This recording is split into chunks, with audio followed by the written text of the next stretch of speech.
Massive tax savings by spending down your IRA first. All right. So I was working with this company yesterday, and they're crushing, and they gave me the permission to use some screenshots. You won't know who these guys are, but anyway, so this is a big deal, man. It's a big deal, and we can talk about Roth conversions as well, but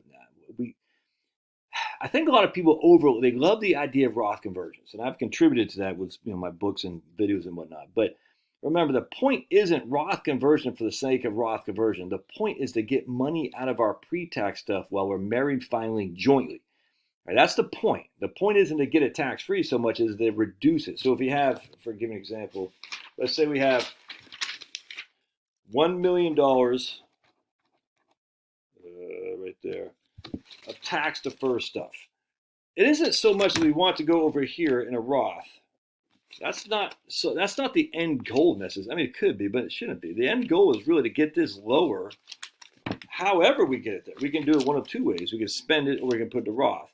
But the point is, we want to get that lower so then when we die, our spouse, our wives, don't get hit with a widow's tax trap. That's the whole point of Roth conversions and what we're going to talk about here today, which is spend down your pre-tax money. All right, Roth conversion isn't the end all. The issue is we want to get this money lower while we're married filing jointly. So I'm going to give you the example of these folks, the Crushers. Now he retired military, so he's got a Department of Defense pension, not a huge amount, like $2,500 a month, and he'll be on TRICARE. All right, TRICARE is for military retirees. And then they'll slide into TRICARE for life, which is basically a supplemental policy once they hit 65. So we're not worried about Obamacare stuff here. Just FYI, we are not worried about Obamacare premium credits. And again, with Obamacare, we want to keep our income below a certain threshold so we can get those free credits. Thank you, Joe Biden. Thanks, Obama. Shoot. If your income goes above that, you're going to lose that. That's worth literally tens of thousands of dollars. So we don't want to do that. So in this case, it's not an issue for us because they have government pensions. Well, he's got a military pension. She's also going to have a pension, by the way. So anyway, we can see their tax estimate here. All right, so with this proposed plan.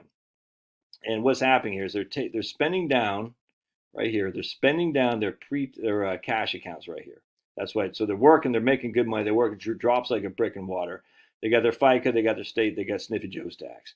Then when they first retire, they're spending down their cash, and then they start spending down their pre-tax money. Pre-tax money. Now I think they're 6 years apart or something like that. I can't remember, but they're a number of years apart. I just forgot.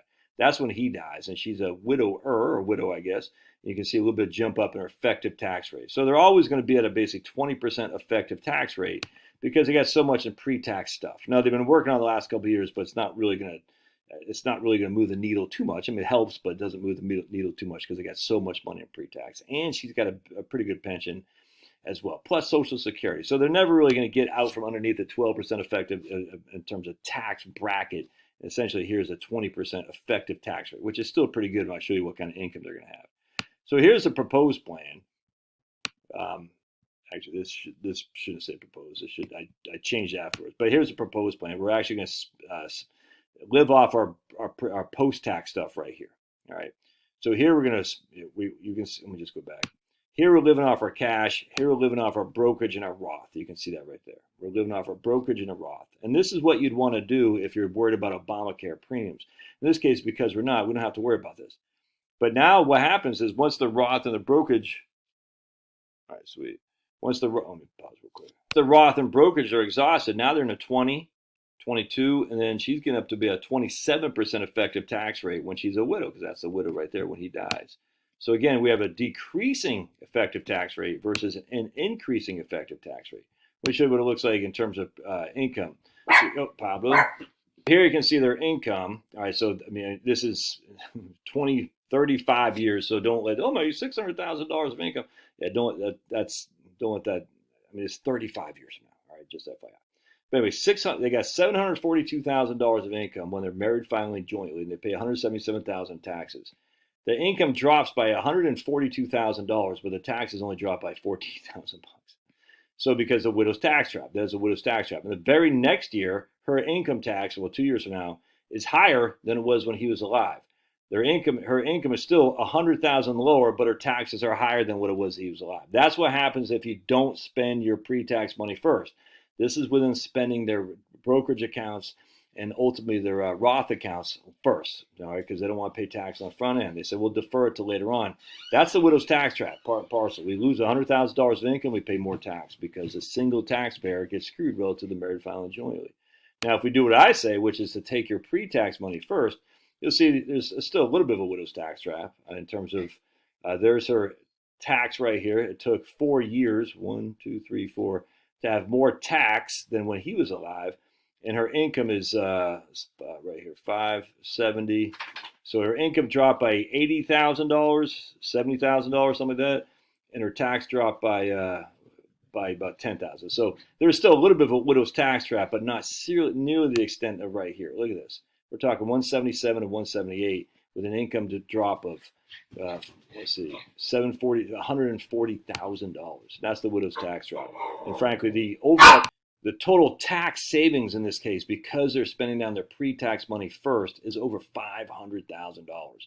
Not only are they leaving more to their heirs tax-free because they're spending their pre-tax money down, but they're also saving $500,000 of total income tax as well. It's crazy. Let's just look at a 1040 here, and I'll show you here. This right here is a 1040 for 2039, and you can see right here, notice there's IRA distributions. There are none. There are no IRA distributions. They got $132,000 of pensions, and again, this is 2039. They got $51,000 with $60,000 of Social Security benefits. No IRA distributions. Why? Because it's all coming from the Roth and their pre-tax. Watch what happens. I mean, because they don't need IRA distributions. Why? Because check this out. Here's their RMD. So they spent all their pre-tax money here, and so there is no RMD, no IRA distributions. Now they come here, and they got $132,000 of pensions, $60,000 of Social Security, $132,000 of pensions, $60,000 of Social Security.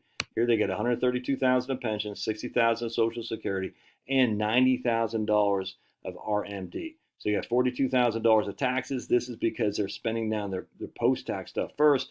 And here they got $14,000 of taxes. Why? Because everything is gone. It's all in Roth now.